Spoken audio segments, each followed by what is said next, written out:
안녕하세요. 저는 올해 29살이고 3살 된 아들 키우고 있는 주부입니다. 요 근래 아이를 어린이집에 맡기고 저도 슬슬 경제활동을 다시 시작해볼까 알아보고 있는데 우리 아들 또래 엄마들 보면 여전히 제가 어린 편이기는 하네요. 남편도 저보다 4살이 많기는 하지만 결혼한 시기를 따지고 본다면 둘 다 20대일 때 결혼을 한 거다 보니 다른 사람들과 비교했을 때 조금 일찍 결혼한 건 알고 있습니다. 제가 나이가 어리다고 자랑을 하려는 게 아니고 사실 남편과 결혼하게 된 가장 큰 이유는 속도 위반으로 아이가 먼저 생겼기 때문이에요. 아이 생기고 나서 몇 달 안 지나서 후다닥 결혼식을 올리게 되었거든요. 속도 위반을 계획으로 세워서 결혼 준비하는 사람은 없겠지만 남편과 저는 이미 연애를 3년이 넘게 해왔고 둘 사이에서는 이미 결혼할 생각을 서로 가지고 있었습니다. 물론 그렇다고 해서 속도 위반으로 결혼하게 된 게 동네방네 떠들고 다닐 만큼 자랑스러운 일이라고 말하는 건 아니지만 적어도 남편과 저 두 사람은 애초에 저희가 세워놓은 계획보다 일찍 결혼하게 되었을 뿐 속도 위반으로 결혼하게 되었다고 해서 그 사실을 숨기거나 부끄러워할 필요가 없다고 생각하며 둘이서 잘 살고 있습니다. 한 가지 아쉬운 점이 있다면 속도 위반을 하기 전 우리 둘 사이에서 결혼 이야기가 나올 때쯤에 남편의 가족들을 먼저 알았으면 좋았겠다는 생각이 들 때도 있어요. 남편 가족들이 유별나고 유난스럽다고 해도 그걸 가지고 결혼을 안 하겠네 하는 건 아니지만 솔직히 결혼 준비할 때부터 지금까지 남편 가족들에게 좋았던 기억은 그렇게 많지가 않거든요. 그나마 다행인 건 남편이 중간 역할을 너무나도 잘해주고 있고 항상 제 편에 서서 발언을 해주기 때문에 우리 둘 사이에는 그렇게 큰 문제는 없다는 거지요. 결혼도 남편이랑 한 거고 제가 앞으로 시모와 함께 사는 것도 아닌데 남편이 제가 서운할 틈도 없이 저에게 잘하면 그걸로 된 거라고 생각해요. 그리고 요즘 시대에 속도 위반으로 결혼하는 커플이 어디 저희 둘뿐이겠어요? 그러니 이러한 사실들이 크게 문제가 될 거라고 생각한 적은 따로 없었습니다. 아이가 생겨서 억지로 한 결혼도 아니고 말씀드렸다시피 이미 오래전 남편과 연애할 때부터 결혼하기로 서로 계획도 세우고 있었으니 말이지요. 남편의 가족들을 처음 만나게 된 건 아이가 생긴 후 결혼해야겠다는 이야기를 양가에 끝낸 뒤 각자 서로 부모님께 인사를 드리러 갔을 때였습니다. 너무나 갑작스럽게 올리게 된 결혼이라서 그런가? 시어머니가 저를 못마땅하게 생각하고 계시다는 게 자리에서부터 느껴졌어요. 그 마음이 솔직히 이해가 가지 않는 건 아니었습니다. 남편이 친정에 결혼 허락을 받으러 갔을 때도 저희 부모님도 썩 좋아만 하고 계시진 않았었거든요. 더군다나 그때 저는 이제 막 대학 졸업하고 취직해서 사회생활 시작한 지 얼마 되지도 않았을 때였으니 말이지요. 아무튼 시어머니가 지금은 저를 못마땅해 하시지만 그 마음 정도는 제가 언제든지 충분히 돌려놓을 수 있을 거라고 생각했습니다. 남편도 친정부모님 마음 꼭 돌려내겠다고 제 앞에 다짐했던 것처럼 말이죠. 남편 아래로 신우가 한 명 있습니다. 인사드리러 처음 갔던 그날에 신우도 그 자리에 있었어요. 신우는 저보다는 2살이 많고 남편보다는 2살이 어립니다. 시어머니 못마땅한 모습에도 충분히 마음이 불편했는데 신우는 그 자리에서 제 아픈 속을 아주 후벼 파놓더라고요. 어떻게 결혼도 안 했는데 아이가 먼저 생길 수가 있냐? 더럽다 하면서. 제 기분은 아랑곳하지 않고 그냥 머릿속에 생각나는 대로 떠오른 말을 말로 내뱉더라고요. 그때는 신우가 일부러 나한테 상처 주고 싶어서 말을 저렇게 하나 싶었는데 역시나 제 생각이 맞았고요. 남편이 그때 신우한테 말이 심하다고 입 조심하라고 무섭게 한마디 해서 그 정도에서 끝이 났지만 이미 신우가 내뱉은 몇 마디 말들이 상처가 되기는 했습니다. 어차피 시댁 식구들과 며느리 관계인데 쉽지만은 않으리란 건 이미 염두에 두고 있던 상황이기도 했고 저를 잘 모르니까 그럴 수도 있겠다는 생각에 시간이 지나면 나아지겠지 하고 최대한 의식하지 않으려 노력했습니다. 말했던 대로 남편이 결혼 후에는 중간 역할을 잘해주기도 했고 아이가 태어나고부터는 저도 여유가 생기기도 했고 아이 때문에라도 시부모님과 자주 만날 일이 생겼어요. 그때 시부모님과 관계도 어느 정도 좋아졌고요. 그런데 신우만큼은 가까워지기가 힘들더라고요. 결혼 전에 보여준 모습이 제일 크게 작용한 것 같았습니다. 신우도 쉽사리 마음을 열려고 하지 않았고요. 남편은 원래도 신우가 자기랑 잘 맞지도 않았고 남매지만 멀게 지내왔다고, 그러니 크게 신경 쓰지 말라고 하더라고요. 애초에 신우가 취직해서 지방에 내려갔을 때부터는 안 보고 산 거나 마찬가지였으니 제가 일부러 신우한테 잘 보이려고 노력하고 애쓸 필요도 없다고 말이지요.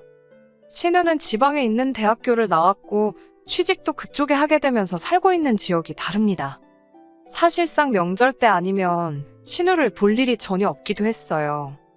심지어 그마저도 신우가 서울 올라오기 귀찮다는 이유로 거의 올라오지도 않았습니다. 결혼 후에 한 번 본 게 전부였어요. 그런데 신우가 언제부턴가 주말이면 뻔질나게 서울에 올라와서 시댁에서 지내기 시작했습니다. 어쩌다가 서울에 남자친구가 생겼다고, 연애해야 한다고 주말에는 시댁에 머물면서 남자친구를 만나고 그랬나 봐요. 명절에도 서울 오는 거 귀찮다고 코빼기도 안 비치던 신우가 남자 만난다고 한 주도 빠짐없이 서울로 올라오는 걸 보고 남자가 좋긴 좋은가 보다 싶었습니다. 그건 둘째 치더라도 그동안 안 보고 살게 될 것 같던 신우가 매주 시댁에 올라와 머물고 있으니 안 보고 지내도 될 것만 같았던 신우와 마주하게 되는 일이 싫어도 자연스럽게 생기게 되더군요. 말씀드린 대로 신우라서 앞에 시자가 들어간다고 해서 무작정 거부감 느끼고 싫어한 건 아닙니다. 신우와는 여러 문제가 있었는데 그 중에서도 호칭에 대한 문제가 있었어요. 신우가 저보다 2살 위긴 하지만 어찌됐든 간에 제가 오빠의 아내이므로 손윗사람이잖아요. 남편한테는 신우 호칭에 대해서 어떻게 하는 게 좋겠냐고 미리 물어본 적이 있습니다. 남편은 제가 윗사람이니 그냥 아가씨라 부르면 되지 않겠냐, 남들이 하는 대로 하자는 입장이었어요. 하지만 신우와 호칭 정리를 하기도 전에 신우를 볼 일이 한 번도 없었기 때문에 실제로 어떻게 정리를 해야 하는지는 아직도 끝나지 않은 상황이었습니다. 그런데 신우가 알아서 딱 정리를 해주더라고요. 저보다 2살이나 많은 신우한테 언니 소리까지 들을 생각도 없긴 했지만 저를 보고 제가 너가 그쪽이 하면서 어떻게든 정상적인 호칭으로 저를 부를 생각은 없어 보였습니다. 반말로 말하는 건 물을 것도 없었고요. 그래서 저도 신우한테 그냥 아가씨라고 부르기로 했습니다. 아가씨라고 부르자마자 신우가 욱해서 자기가 나이가 많으니 제가 언니라고 불러야 한다고 하는데 남편이 그런 게 어딨냐고 호칭 똑바로 정리하자고 해서 손아래 신우를 언니라고 부르는 일만큼은 일어나지 않았네요. 애초에 신우가 저한테 호칭에 대해 이렇게 하고 저렇게 하면 좋겠다고 상의라도 했으면 생각해볼 일이었겠지만 곧 죽어도 올케 언니라고 예의 챙기기 싫으니 제너 그러면서 은근슬쩍 반말을 해버리는데 저도 그런 신우가 뭐가 좋다고 언니 대접을 해줘야 하나 싶었어요. 시어머니도 그 상황에는 남편이 이미 명확하게 입장을 밝혀서 그랬나? 신우 편을 들지는 않았고 호칭은 그냥 니들 편한 대로 해라고 하시고는 한 발 쓱 빼시더라고요. 첫 단추도 안 맞게 끼웠는데 풀어서 새로 끼우기 전에 2번째 단추를 바로 잠궈버리니 신우와는 앞으로도 잘 지내기는 글렀다는 생각이 들었습니다. 그리고 신우는 호칭 사건으로 인해 벌써부터 앙심을 품은 건지 하루는 시부모님과 저희 신우 이렇게 5시에서 다 같이 식사를 하는 중에 아주 작정하고 왔다는 모습을 보여주더군요. 제가 결혼 후에는 출산을 이유로 직장을 그만두게 되었었거든요. 아이 태어나고도 육아 때문에 집에서 전업주부 생활을 하고 있고요. 그런데 신우는 제가 회사를 그만둔 걸 가지고 뭐라 하기 시작하는 거예요. 자기 주변 사람들을 보면 애 교육 때문에라도 엄마들이 한 푼이라도 더 벌겠다고 죽어라 맞벌이를 하는데 올케는 나이가 어려서 그런 개념이 없나 봐 하면서 빈정대더라고요. 오빠가 벌어다 주는 돈만 가지고는 애 어디 영어 유치원이라도 보낼 수나 있겠냐고 하면서 전업주부 생활을 하는 저를 까내리더라고요. 아이 어린이집 보낼 때까지는 제가 직접 키우고 싶은 것도 있고 아직 제 나이가 어리다 보니 그때 가서 새 일자리 구하는 것도 그렇게 어려워 보이지는 않는다고 했습니다. 그러니 신우는 곧바로 애 키운다고 일 못한다는 사람 보면 어이가 없다고 하면서 애 키우는 게 뭐 대수냐고 하면서 친정엄마한테 봐달라 하고 젊은 나이에 한 푼이라도 돈을 더 버는 게 맞다고 하는 겁니다. 지금 제가 하는 말은 변명이지 딱 봐도 저보고 의지가 없어 보인다고 하더라고요. 그러더니 오빠가 밤에는 퇴근하고 집에 있으니까 낮에 애 보는 척 하면서 퍼질러 자느라 잠도 안 올 텐데 택배회사 같은데 나가서 새벽 배송이나 하는 게 어떻겠냐고 집에 보탬이 좀 되라고 하더라고요. 신우가 빈정거리는 게 심해지니까 남편이 자리에서 일어나서는 시부모님한테 앞으로 적어 있을 때는 우리 같이 부르지 말라고 하고 자리를 박차고 나왔습니다. 신우가 빈정거리기 시작할 때부터 남편이 신우 주둥아리 못 놀리게 하려고 들썩들썩 하고 있었는데 시부모님도 계시고 해서 제가 옆구리 쿡쿡 찔러가며 참으라고 눈치를 주고 있었거든요. 남편이 일을 크게 만든 것도 있지만 신우가 헛소리 못하게 제 편 들어주는 거 보고는 기분이 후련하기는 했습니다. 신우도 똑같이 지가 우리가 안 보고 산다고 하면 눈이라도 깜짝할 줄 알았느냐면서 똑같이 안 보고 산다고 나왔지요. 그 후에도 신우는 남자 만난답시고 매 주말마다 시댁에 올라와서 시간을 보내고 했으니 덕분에 시댁하고는 아예 왕래할 일이 하나도 없었습니다. 시어머니는 신우와 저만 있을 때는 신우 편을 들어주긴 하십니다만 남편이 있으면 그냥 나 몰라라 하시거든요. 그래도 막상 주말에 신우가 집에서 지내는데 자기 자식들이 으르렁대는 꼴 보기 싫으니 시어머니도 시어머니 나름대로 저희가 왕래 없이 지내는 부분에 대해서는 크게 뭐라 한마디 하진 않았습니다. 덕분에 따로 스트레스 받을 일 없어서 좋더라고요. 이대로 식가족하고 멀리 떨어져 지내는 것도 방법이면 방법이겠구나 싶었습니다. 그런데 올봄에 난데없이 신우가 결혼을 한다는 소식을 접하게 되었습니다. 그렇게 헌신적으로 주말마다 서울 올라와서 연애를 했으니 결혼하는 게 당연하다고 생각하기는 했는데 신우도 속도 위반으로 결혼하게 되었답니다. 저 결혼할 때는 더럽다니 책임감이 없다느니 그딴 소리 하던 신우 모습이 떠오르더군요. 지금 나를 만나면 무슨 말을 할까나 싶었습니다. 부른다고 갈 생각도 없었지만 상견례 때도 저희는 따로 부르지도 않았고 결혼 전에 남편 될 사람 소개시켜주는 일도 없었어요. 심지어는 저희한테는 청첩장도 따로 안 보내더군요. 뭐 결혼은 둘째 치더라도 안 볼 사람처럼 싸우기도 했으니 당연한 거라 생각했습니다. 남편도 저한테 억지로 결혼식 갈 필요는 없다고 했는데 신우랑 저희 부부 둘만의 문제도 아니고 시부모님도 있는데 안 간다고 하는 것도 이치에 맞지 않는다는 생각이 들었어요. 그리고 해서 저를 피하려 드는 신우가 막상 저를 마주치게 되었을 때 지을 얼굴 표정도 궁금했고요. 그래서 기어코 결혼식에 다녀왔습니다. 신부 대기실에서 신우랑 같이 사진을 찍는데 신우가 저한테는 따로 말도 못 붙이고 불편해하더라고요. 몇 년을 참다가 드디어 제대로 한 방 먹여준 것 같아서 속이 조금 후련했습니다. 그런데 바로 얼마 전이었습니다. 시어머니가 아이는 친정에 맡기고 잠깐 시댁에 올 수 있느냐고 물으시더라고요. 신우 시집가고부터는 다시 시댁에는 왕래를 시작했었고 그래서 별다른 생각 없이 무슨 일인가 하고 시댁에 찾아갔습니다. 그런데 시댁에는 시어머니만 계신 게 아니라 신우도 있더라고요. 셋이서 식사를 하는데 자리가 굉장히 불편했습니다. 오죽하면 밥을 반 정도 먹을 때까지 식사 자리에서 셋이 서로 아무 말도 없었으니 말이지요. 밥 먹으면서 곰곰이 생각을 해봤는데 시어머니가 신우와 저희 관계를 알면서도 기어이 자리를 만들었다는 게 영 좋은 이유로 부른 것 같지는 않았습니다. 신우가 시비를 걸었어도 진작에 걸었어야 할 타이밍인데도 똥 마려운 강아지 마냥 쩔쩔매면서 아무 말도 없길래 이거 가만히 있다가는 안 되겠다는 촉이 들더라고요. 안 좋은 이야기라는 건 불보듯 뻔했지만 일단 정적부터 걷어내야겠다는 생각에 신우에게 말을 걸었습니다. 신우한테 회사는 잘 다니고 있느냐 물어봤어요. 사실 신우가 결혼하고 서울 올라오면서 다니던 직장을 그만두고 왔다는 것쯤은 뻔한 사실이다 보니 알고 있었습니다. 신우 살던 곳이 거리가 꽤 되다 보니 출퇴근을 거기서 계속 할 리가 없었으니 말이죠.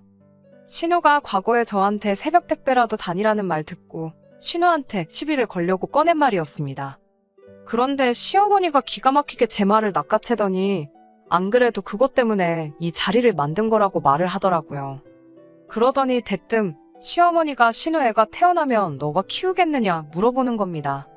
알다시피 신우가 복직을 해야 하는데 그러려면 애 봐줄 사람이 필요하다고요. 최대한 제 기분 살피면서 말하는 게 눈에 보였고 신우도 평소였으면 시비를 걸었을 텐데 제 눈치만 살살 보는 걸 보고 오호라 이것 봐라 싶었습니다. 작정하고 저한테 애 키우는 거 떠넘길 생각으로 두 모녀가 모여서 이미 입을 맞춰놓았다는 건 안 봐도 딱 알겠더라고요. 네, 제가요? 제가 왜요? 하고 웃으면서 대답하니 시어머니가 너는 어차피 애가 있으니까 같이 키우면 되는 거 아니냐고 하시더라고요. 그래서 남편하고 둘째 계획도 가지고 있고 그래서 안 되겠다고 일단 거절을 했습니다. 그런데 어머님이 애기 둘이면 얼마나 힘든지냐 아냐 하시고 당신도 남편하고 신우 키우는데 아주 죽을 뻔했다고 겁을 주더라고요. 신우도 요즘은 하나만 낳아서 잘 키우는 게 당연한 거 아니겠냐고 자기도 둘째 볼 계획이 없다고 말을 보태는 거예요. 그래서 제 아이가 둘이면 힘들고 제 아이랑 신우 아이 해서 둘을 키우면 그건 안 힘든 거예요? 하고 물었어요. 그러니까 둘이서 훔칫하더니 아무 말도 못 하더라고요. 그리고 신우가 과거에 저한테 했던 말 그대로 읊어줬어요. 신우가 전에 그러지 않았냐고 애는 친정엄마한테 보라고 하고 애 영어 유치원이라도 보내게 이래야 한다고 하지 않았냐고요. 그러니까 애는 어머님이 보시면 되겠다고 했지요. 어머님도 신우가 했던 말을 기억하는 건지 한숨 한 번 내쉬고는 아무 말도 하지 못하더라고요. 그대로 저는 화살을 신우한테로 돌려서 신우한테 어머님이 애 키우기 싫으신 것 같은데 신우도 낮에는 애 보는 척 한숨 자다가 새벽에 나가서 택배라도 해야겠다 했습니다. 한 푼이라도 벌어야 하지 않겠냐고 하는데 그동안 신우가 시비 거는 거에 당하기만 하다가 제가 신우 꼼짝도 못하게 시비를 걸고 있으니 왜 이렇게 신이 나는지 이 재밌는 걸 신우만 했었다니 억울하기까지 하더라고요. 신우가 당하고만 있다가 제가 지금 일하는 것도 아닌데 자기가 돈을 좀 줄 테니 아이 좀 봐달라고 부탁을 하더라고요. 어머님도 옆에서 그래 너 용돈 벌어야지 그냥 키워줘 하면서 맞장구를 쳐주시더라고요. 그래서 제가 어머님이 아이 둘 키우면 힘들다고 하지 않으셨냐고 그러면 제가 지금부터 당장 다닐 회사를 알아보지 뭐하러 신우 애를 키우겠냐고 했어요. 제가 결혼 전에 받던 월급이 300만 원인데 신우가 제가 받던 월급만큼 돈 주면 9시부터 5시까지 봐주는 거는 한번 생각해보겠다고 했습니다. 그러니까 가족끼린데 그런 치사한 계산법이 어디 있냐고. 신우도 결국 제 눈치 보면서 참다가 폭발해가지고 저한테 화를 내더군요. 신우한테 푼돈 받고 니애 키워줄 바에 내가 회사를 다시 들어가거나 둘째 낳아서 내 아이 키우고 말지 남이 자식을 뭐하러 키워주겠냐고 했지요.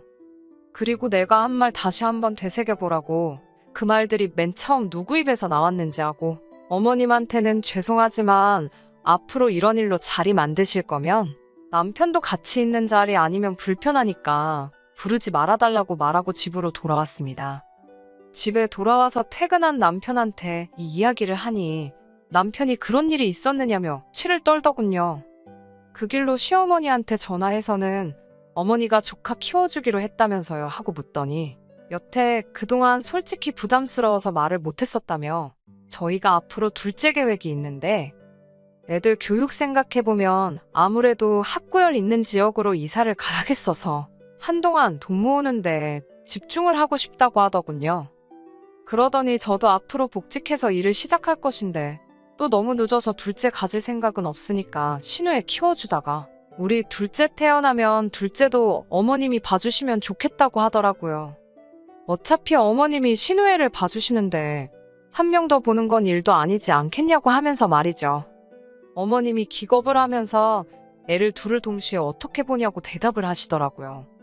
그게 얼마나 힘든 일인지는 당신 본인도 그렇게 잘 알고 계셨으면서 어떻게 저한테는 어려울 것도 없지 않냐는 듯이 시키려고 했는지 참. 남편은 어머님 대답을 듣더니 그럼 신우애는 키워주고 우리 애는 안 키워주신다는 거냐고 하더니 그러면 여태껏 용돈이랍시고 생활비 조금씩 보태드리고 있던 거는 그만 드리겠다고 하더군요. 우리가 힘들게 돈 벌고 아낀 게 다 신우한테 가는 것 같은데 생활비 필요하시면 신우한테 받으시라고요. 그리고 둘째 생기면 우리는 어머님께 드리던 거 지금 친정어머니께 드리고 있는 거에 엎어서 더블로 드리면 되겠다고. 그리고 친정어머니가 아이 보게 하면 공평하지 않겠냐고 말하고는 전화 끊어버렸습니다. 뭐 이런 걸로 어머님한테까지 그러냐고 남편한테 뭐라 했는데 남편이 사람 만만하게 보고 부당한 행동을 했을 때 처음에 꽉 잡아놓지 않으면 다음에는 은근슬쩍 더한 걸 요구하는 게 사람 마음이라는 겁니다. 사실 그동안 제가 신우를 가지고 그냥 넘어가는 게 남편 마음에는 들지 않았는데 이렇게 일 터트리고 나니 잘 된 것 같다고 좋아하더라고요. 신우는 애 맡겨놓고 복직하려던 게 원래 계획인 것 같은데 제일 중요한 취직이 안 되었나 봐요. 그래서 결국 아이를 직접 키우고 전업주부 생활을 하고 있습니다. 남편이 저한테 신우한테 전화 걸어서 새벽 택배는 다니고 있냐고 물어보라는데 그건 너무 심한 것 같아서 안 하고 있어요. 신우 취직이 안 된 게 나쁜 마음 씀씀이에 벌 받는 거라고 생각하지는 않지만 적어도 자기가 뱉은 말이 자기한테 그대로 돌아올 수 있다는 걸 이참에 배웠으면 하고 둘도 없는 올케 사이까지는 바라지도 않지만 이번 일로 관계 개선을 할 수 있으면 싶네요. 끝까지 들어주셔서 감사합니다. 오늘의 사연은 여기까지입니다. 구독과 좋아요, 알람 설정 부탁드리고 더 좋은 사연으로 다시 찾아뵙겠습니다. 감사합니다.